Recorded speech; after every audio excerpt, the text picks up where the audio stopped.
Lord, tatanggapin kita. Ang growth ay hindi nangyayari dahil ayaw umalis sa comfort zone.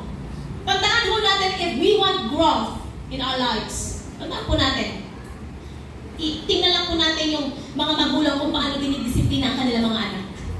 Kapag ang mga magulang, hindi po nila tinuruan ang kanilang mga anak, okay, sige, di ba, pag bata pa lang, sige, matuto ka na magbihis na ikaw lang.